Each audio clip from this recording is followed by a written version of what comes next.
সুপ্রিয় দর্শক, আসসালামু আলাইকুম। আপনাদের সবাইকে স্বাগত জানাচ্ছি এখনকার আলোচনায়। আপনাদের সঙ্গে আছি আমি সিরাজুল ইসলাম। দর্শক, বাব আল মানদেব প্রণালী এলাকায় ইয়েমেনের হুতি সমর্থিত সামরিক বাহিনী ইসরায়েলের একটি গোয়েন্দা জাহাজের উপরে হামলা চালিয়েছে এবং জাহাজটি ব্যাপকভাবে বিধ্বস্ত হয়েছে। এরপরে ইয়েমেনের সামরিক বাহিনী সৌদি আরবের আরামকো তেলক্ষেত্রে এবং ইয়ানবু বন্দরে, লোহিত সাগরে অবস্থিত ইয়ানবু বন্দরে হামলা চালিয়েছে এবং আরামকোর বেশ কয়েকটি পাইপলাইন বন্ধ ঘোষণা করতে বাধ্য হয়েছে। এদিকে ইরান নিয়ে যে সমস্ত খবর আছে তার ভিতরে গুরুত্বপূর্ণ খবর হচ্ছে, ইরানের সর্বোচ্চ নেতা আইআরজিসিকে অনুমোদন দিয়েছে যে আয়রন নামে একটা হাইপারসনিক ক্ষেপণাস্ত্র আছে, বিশেষ ক্ষেপণাস্ত্র, এই ক্ষেপণাস্ত্র ব্যবহারের অনুমতি দিয়েছে। তাতে আমরা ভিন্ন কিছু ইঙ্গিত পাচ্ছি। এদিকে কুয়েত থেকে আমেরিকার সেনাদেরকে সরিয়ে নেওয়া হয়েছে, এমন একটি ভিডিও সামাজিক যোগাযোগের মাধ্যমে ছড়িয়ে পড়েছে। আমি আশা করছি আপনাদেরকে তার সামান্য কিছু অংশ দেখাবো। আর ইরানের কারার নামে একটি ড্রোন আছে, সেই ড্রোনে মাজিদ ইন্টারসেপ্টর বসানো হয়েছে। মাজিদ ইন্টারসেপ্টর বসানোর কারণে আমেরিকা কোথায় ঝুঁকির মুখে পড়তে পারে, কোথায় ক্ষতির মুখে পড়তে পারে, আমেরিকার জন্য কী সমস্যা তৈরি হতে পারে, এই সমস্ত বিষয়গুলো নিয়ে আমি আপনাদের সামনে এখন হাজির হয়েছি। আশা করছি বিস্তারিত আলোচনা করব। এর সাথে আমি আজকে বিশেষ করে আমাদের দর্শক শ্রোতা কাউকে আশ্বস্ত করেছিলাম, তাদের সবার প্রশ্ন যে ইরান কেন এই মুহূর্তে যুদ্ধবিরতির দিকে যাচ্ছে, আমেরিকা যেহেতু দুর্বল অবস্থানে, আমেরিকার হাতে যেহেতু অস্ত্র কম, তাহলে ইরান কেন এই মুহূর্তে ব্যাপকভাবে হামলা চালাচ্ছে না, ইরান কেন আমেরিকার যুদ্ধ জাহাজগুলোতে হামলা চালাচ্ছে না, ইরান কেন ইসরায়েলে হামলা চালাচ্ছে না, ইরান কেন চূড়ান্তভাবে যুদ্ধ শুরু করছে না, এরকম অনেকগুলো প্রশ্ন আছে। আমি এই প্রশ্নগুলোর জবাব দেওয়ার চেষ্টা করব। আশা করি আজকের আলোচনা ভালো লাগবে এবং নিশ্চয়ই এটা একটা আলাদা আলোচনা হতে যাচ্ছে। দর্শকদের প্রশ্নের জবাব আমি দেওয়ার চেষ্টা করব এখানে। আশা করি আপনারা শেষ পর্যন্ত সঙ্গে থাকবেন। আর ভিডিও ভালো লাগলে লাইক কমেন্ট শেয়ার করবেন এবং চ্যানেলটি সাবস্ক্রাইব করে সাথেই থাকবেন। প্রথম যে আলোচনা সেটা হচ্ছে যে বাব আল মানদেব প্রণালীর কাছে ইসরায়েল এবং মোসাদের সংশ্লিষ্ট একটি জাহাজে হামলা চালিয়েছে ইয়েমেনের হুতি সমর্থিত সামরিক বাহিনী। তাদের হামলায় জাহাজটিতে বিস্ফোরণ ঘটতে দেখা যায় এবং ব্যাপকভাবে ক্ষতিগ্রস্ত হয়েছে। বাট কেন এই জাহাজ আসছিল এবং কোথায় যাচ্ছিল, কী ব্যাপার, এটা পরিষ্কার না। তবে আমি আপনাদেরকে একটু জানিয়ে রাখি, সোমালিয়ার যে পশ্চিম অংশ, সিংহের লম্বা অংশ যেটা, এই লম্বা অংশ সোমালিল্যান্ড নামে একটা আলাদা রাষ্ট্র প্রতিষ্ঠা করার চেষ্টা করছে সেখানকার কিছু লোকজন, এবং পৃথিবীর একমাত্র ইসরায়েল ছাড়া আর কেউ তাকে স্বীকৃতি দেয়নি। এই সোমালিল্যান্ডে কিন্তু ইসরায়েলের ঘাঁটি আছে, ইসরায়েলের সেনা মোতায়েন আছে। এখন এই জাহাজ সোমালিল্যান্ডের দিকে যাচ্ছিল নাকি অন্য কোথাও যাচ্ছিল পরিষ্কার না, বাট তাতে হামলা হয়েছে। এপাশে সৌদি আরবের পূর্বাঞ্চল কাতিব প্রদেশের দিকে ইয়েমেনের হুতি যোদ্ধারা বা তাদের সমর্থিত সামরিক বাহিনী হামলা চালিয়েছে তেলক্ষেত্রের উপর, আরামকো তেলক্ষেত্রের উপর, এবং আরামকোর বেশ কয়েকটি পাইপলাইন বন্ধ করে দিতে বাধ্য হয়েছে সৌদি কর্তৃপক্ষ। শুধু তাই না, লোহিত সাগরে যে সৌদি আরবের যে বন্দর ইয়ানবু বন্দর, এই বন্দরেও হামলা চালিয়েছে ইয়েমেনের হুতিরা। তার মানে ইয়েমেনের হুতি সমর্থিত সরকার এবং সৌদি আরবের ভিতরে এই মুহূর্তে বেশ বড় রকমের সংঘর্ষ চলছে। আজকে সকালের দিকেই দেখেছিলাম, গতকাল সৌদি আরব এবং ইয়েমেনের ভেতরে যে সংঘাত হয়েছে, যুদ্ধ হয়েছে, তাতে সৌদি আরবের সামরিক বাহিনী বিপুল সংখ্যক অস্ত্রপাতি ফেলে রেখে তারা ব্যারাক বা ঘাঁটি বা ফাঁড়ি যাই বলেন ছেড়ে পালিয়েছে। আর সৌদি আরবের একটি ড্রোন, তো খুব বড় গুরুত্বপূর্ণ ড্রোন, আল জাউফ প্রদেশে ইয়েমেন ভূপাতিত করেছে, সে কথা তো দুপুরের ভিডিওতে বলেছি। এই ড্রোন কিন্তু তৈরি হয়েছিল তুরস্কের কাছ থেকে সৌদি আরব কিনেছে। তো ইয়েমেনের সাথে সৌদি আরবের এখন যে অবস্থা, তাতে এই মুহূর্তে আমেরিকা এবং ইরানের মধ্যে যুদ্ধ বন্ধ থাকলেও কার্যত দুই পক্ষের যুদ্ধ এই ফ্রন্টে চালু আছে, এটা মোটামুটিভাবে বলা যায়। এদিকে দুপুরবেলার ভিডিওতে আমি বলেছিলাম যে আমেরিকায় আহতের সংখ্যা 624-এ গেছে, কিন্তু মজার একটা খবর দিয়েছে new York Times. New York Times বলছে আহতের সংখ্যা বেড়েছে 400 সামথিং থেকে 600 সামথিংয়ে চলে গেছে, বাট নিহতের সংখ্যা 18 থেকে 14 হয়ে গেছে। অর্থাৎ আগে নিহতের সংখ্যা 18 বলা হয়েছিল, এখন বলা হচ্ছে 14 জন নিহত হয়েছে মার্কিন সেনা। তার মানে নিহতের সংখ্যার তালিকা ছোট হয়ে গেল আগের চেয়ে। এটা কিভাবে সম্ভব? খোদ আমেরিকার গুরুত্বপূর্ণ পত্রিকা নিউ ইয়র্ক টাইমস এই প্রশ্ন তুলেছে।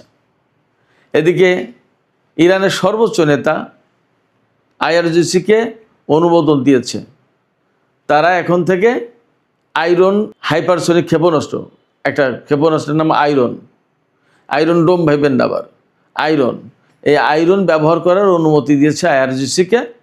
এবং আমার কাছে মনে হচ্ছে এটা হাইপারসনিক ক্ষেপণাস্ত্র, এবং এই ক্ষেপণাস্ত্র এর আগে কখনো ব্যবহার করা হয়নি, অনেকে নামও জানে না। এই ক্ষেপণাস্ত্র ব্যবহার করার অনুমতি দেওয়ার মানে হচ্ছে যে ইরান বড় ধরনের যুদ্ধের প্রস্তুতি নিচ্ছে। তারা আশঙ্কা করছে বা তারা ধারণা করছে হয়তো নতুন করে আরেকটা যুদ্ধ আসন্ন, সেই যুদ্ধে এই হাইপারসনিক ক্ষেপণাস্ত্র লাগবে। আরও 2-3টা ডেভেলপমেন্ট আছে ইরানের অস্ত্র সংক্রান্ত, সামরিক সরঞ্জাম সংক্রান্ত। ইরান তার নতুন এয়ার ডিফেন্স সিস্টেম মোতায়েন করেছে। এই ইরানের পক্ষ থেকে বলা হচ্ছে এই এয়ার ডিফেন্স সিস্টেম মোতায়েন করার কারণে ইরানের আকাশ প্রতিরক্ষা ব্যবস্থা বা ক্ষেপণাস্ত্র প্রতিরক্ষা ব্যবস্থা আগের চেয়ে আরও বেশি জোরালো হলো, শক্তিশালী হলো। এদিকে ইরান তার কারার ড্রোন, একটা ড্রোনের নাম কারার, এই কারার ড্রোনে মাজিদ ইন্টারসেপ্টার ব্যবহার করেছে। আপনারা এর আগে শুনেছেন যে মাজিদ ডিফেন্স সিস্টেম কিন্তু তারা বের করেছে ইরান। এই মাজিদ ডিফেন্স সিস্টেমের তো তাদের ইন্টারসেপ্টর আছে, ক্ষেপণাস্ত্র আছে। এই ইন্টারসেপ্টর ক্ষেপণাস্ত্র এখন কারার ড্রোনে সেট করা হচ্ছে। অর্থাৎ এই কারার ড্রোন, এই ইন্টারসেপ্টর দিয়ে আমেরিকা যে MQ-9 ড্রোন, এই ড্রোনকে ধ্বংস করতে পারবে। এমনিতেই তো অনেকটা মুড়ির মতো ধ্বংস হয়েছে আমেরিকার এই MQ-9 রিপার ড্রোন। তো সেক্ষেত্রে এখন এই যে কারার ড্রোনে যে ক্ষেপণাস্ত্র বা ইন্টারসেপ্টর বসালো, এতেই ইরানের শক্তি আরও বেড়ে গেল, আরও কার্যকর হয়ে গেল ইরানের ড্রোন সিস্টেম। এদিকে আরেকটি খবর বের হয়েছে, সেন্টকমের প্রধান অ্যাডমিরাল ব্র্যাড কুপার, তিনি নাকি আমেরিকার কাছে, অর্থাৎ আমেরিকার সরকারের কাছে অনুরোধ জানিয়েছেন যে ইরানের হরমুজ প্রণালী এলাকায় হামলা বন্ধ করা উচিত। এতে লাভ হচ্ছে না খুব একটা, বরং মার্কিন বাহিনী ক্ষতিগ্রস্ত হয়েছে। আমার কাছে মনে হচ্ছে যে ব্র্যাড কুপারের এই পরামর্শের পরেই সম্ভবত এই হামলা বন্ধ হয়েছে। এখন কীরকম ক্ষতি হয়েছে বা কীরকম ক্ষতি হচ্ছে আমরা আজ কয়েকদিন প্রায় সময় দেখতে পাচ্ছি বা জানছি, শুনছি। আমেরিকা কিন্তু মধ্যপ্রাচ্যের বিভিন্ন ঘাঁটি থেকে তাদের সেনাদেরকে সরিয়ে নিচ্ছে। তার মানে কি, যতক্ষণ পর্যন্ত এই ঘাঁটিগুলো খুব স্ট্রং ছিল ততক্ষণ তো সেনা সরানোর প্রশ্ন আসেনি। এই ঘাঁটিগুলো তো ইরানের বিরুদ্ধে যুদ্ধ করার জন্য তৈরি করা হয়েছিল, এবং এই ঘাঁটিতে সেনা মোতায়েন করা হয়েছিল তো যুদ্ধ করার জন্য। এখন যখন ঘাঁটি থেকে এই সমস্ত সেনা সরিয়ে নেওয়া হচ্ছে, যদি এই খবরগুলো সব রাইট হয়, সঠিক হয়, তাহলে একদম পরিষ্কার যে আমেরিকা মধ্যপ্রাচ্যে অ্যাকচুয়ালি তাদের ঘাঁটিতে তাদের সেনাদেরকে নিরাপত্তা দিতে পারছে না, তাদের ঘাঁটি ধরে রাখতে পারছে না, সেনাদের নিরাপত্তা নেই, যার কারণে সরিয়ে নেওয়া হচ্ছে। আজকে একটা ভিডিও বের হয়েছে যে তাতে দেখা যাচ্ছে যে কুয়েতের ঘাঁটি থেকে বিপুল সংখ্যক সেনা বাসে করে চলে যাচ্ছে, পরে হয়তো বিমানেও উঠেছে মনে হলো, যা দেখলাম। তাতে দেখা যাচ্ছে যে ইরান যুদ্ধ এখন থামিয়েছে, কিন্তু মধ্যপ্রাচ্য থেকে মার্কিন সেনাদেরকে সরিয়ে নেওয়া হচ্ছে। এই জায়গায় প্রশ্ন আসছে, কেন সরিয়ে নিচ্ছে? সরিয়ে নেওয়ার পরে কি হবে? এটা কি বড় যুদ্ধের আলামত কিনা? হ্যাঁ, হতে পারে বড় যুদ্ধের আলামত, এবং ইরানও সেইভাবে প্রস্তুতি নিচ্ছে। আমি একটু আগেই বলেছি, নতুন এয়ার ডিফেন্স সিস্টেম মোতায়েন করেছে, কারা ড্রোনে নতুন সিস্টেম ইন্টারসেপ্টর মোতায়েন করেছে, এরপরে আয়রন হাইপারসনিক ক্ষেপণাস্ত্র ব্যবহারের অনুমতি দিয়েছে সর্বোচ্চ নেতা। ক্ষেপণাস্ত্র ব্যবহারের অনুমতি দেওয়ার প্রশ্ন, তার মানে কি এই ক্ষেপণাস্ত্রের কি শক্তি, কি পাওয়ার, অনেক বড় ব্যাপার। এই রকম একটা প্রেক্ষাপটে অনেকে আমার কাছে প্রশ্ন করেছেন যে ভাই, কেন ইরান এই মুহূর্তে আমেরিকার ঘাঁটিগুলোতে আরও বেশি হামলা চালিয়ে ধ্বংস করে দিচ্ছে না, এবং যেখানে যেখানে সেনা রয়েছে তাদের উপর কেন হামলা চালাচ্ছে না? ভারত মহাসাগরে বা বিভিন্ন জায়গায় যে তাদের যে জাহাজ মোতায়েন আছে সেই সব জায়গায় যেহেতু ক্ষেপণাস্ত্র ফুরিয়ে গেছে, তাতে হামলা চালাচ্ছে না কেন? ইরান এখন কেন আলোচনার দিকে যাচ্ছে না? ইরান আলোচনার দিকে যাচ্ছে না, এটা ইরানের পক্ষ থেকে পরিষ্কার করে বলা হয়েছে। আর হামলা চালাচ্ছে না কেন? আমি মনে করি যে ইরান যেহেতু এইরকম আমেরিকা এবং ইসরায়েলের সাথে অ্যাট এ টাইম যুদ্ধ করলো বা মোকাবেলা করছে, এখনও টিকে আছে, অতএব তাদের নিশ্চয়ই একটা প্ল্যান আছে, তাদের কৌশল আছে যে কোনভাবে, কখন, কোন পর্যায়ে, কোন রকমের হামলা করবে, কোন রকমের যুদ্ধ করবে, কতটুকু করবে, কতটুকু করবে না, এগুলো তাদের নিশ্চয়ই প্ল্যান আছে, সেই অনুযায়ী আগাচ্ছে। আমার আপনার কথায় তো তারা চলবে না, তারা তো একটা প্রতিষ্ঠিত সামরিক বাহিনী। এ তো এমন না যে কি করবে না বুঝে উঠতে পারছে না। এটা গেলে এক। দ্বিতীয় হচ্ছে, বড় বড় জাহাজে হামলা করা মানে একটা বিষয় খেয়াল করেন, জাপান যখন পার্ল হারবারে হামলা করেছিল মার্কিন জাহাজে, তারপরে কিন্তু আমেরিকা জাপানের উপরে সেই অ্যাটম বোমা মেরেছিল, পরমাণু বোমা। তো বড় বড় জাহাজে হামলা করা মানে অনেক বড় যুদ্ধের পরিসর আরও অনেক বড় করে ফেলা। ইরান যেভাবে যুদ্ধ করছে এতেই তো তারা কাবু হয়ে গেছে মোটামুটিভাবে, দেখা যাচ্ছে, বোঝা যাচ্ছে, শোনা যাচ্ছে। এছাড়া আরও যদি যুদ্ধ করতে চায় তাহলে তা মোকাবেলা করতে হবে ইরানকে। আর আমার কাছে মনে হয়েছে, যেটা ইরান যে নীতিটা সবচেয়ে বেশি অনুসরণ করে বলে মনে হয়েছে আমার কাছে, তারা মানুষ মারাচ্ছে, তাদের লজিস্টিক সাপোর্ট ধ্বংস করে দেওয়ার চেষ্টা করছে, ঘাঁটি, বিমান, এই সমস্ত ধ্বংস করে দেওয়ার চেষ্টা করছে যাতে ওরা চলে যেতে বাধ্য হয়। আমি আপনাদেরকে একটা ইতিহাসের গল্প বলি, এটা সত্যি গল্প, সবাই আপনারা জানেন, সত্যি ঘটনা। মক্কা বিজয়ের আগে পরে যে গল্পটা দেখুন, তাতে কিন্তু অনেক লোকের প্রাণহানির কোনো ঘটনা ঘটেনি, একটা লোকের না, অনেক লোক তো পরে কথা। চূড়ান্ত বিজয় অর্জনটা যদি বিনা রক্তপাতে বা অল্প রক্তপাতে করা যায়, তাহলে বেশি রক্তপাত, বেশি মানুষ মেরে লাভটা কি? একটা দর্শন, একটা চিন্তা, একটা দৃষ্টিভঙ্গি তো আছে। হয়তো ইরান এই বিষয়গুলো মেনটেন করে, যে তাদের অনেক ক্ষতি হলেও তারা প্রচুর সংখ্যক মানুষ মারতে চায় না হয়তোবা, এটা আমার কাছে মনে হয়েছে। তবে যে হুমকি দিয়েছিল সেটা তো দেখেছেন, যে চোখের বদলে চোখ, এবং পরবর্তীতে কি বলেছে ইরান, যে একটা ইরানি নাগরিক মারা গেলে একটা মার্কিন সেনা মারা যাবে। তারপরে কিন্তু যুদ্ধ বন্ধ হয়ে গেছে। সেক্ষেত্রে যদি পরমাণু যুদ্ধ না করে, পরমাণু হামলার শিকার না হয়ে, বা বড় রকমের যুদ্ধের পরিসর বিস্তৃত না করে দিয়ে, ইরানের নিজেরও তো শক্তি সামর্থ্য সব অক্ষুণ্ণ রাখার চেষ্টা করতে হবে। যদি আমেরিকাকে এই অঞ্চল থেকে তাড়িয়ে দেওয়া যায় তাহলে সেটা ভালো না? হয়তো ইরান সেই রকমের একটা দৃষ্টিভঙ্গি পোষণ করছে। একই রকমের কথা যে ইসরায়েলের উপর কেন হামলা চালায় না?